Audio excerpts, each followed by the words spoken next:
মৃত্যু হয়ে গেল।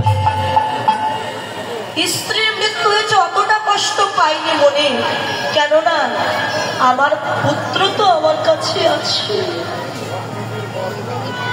ভগবান দেখলেন এই পুত্র রাখলেও চলবে না, আমার প্রতি ওর অনুরাগ জন্ম নেবে না।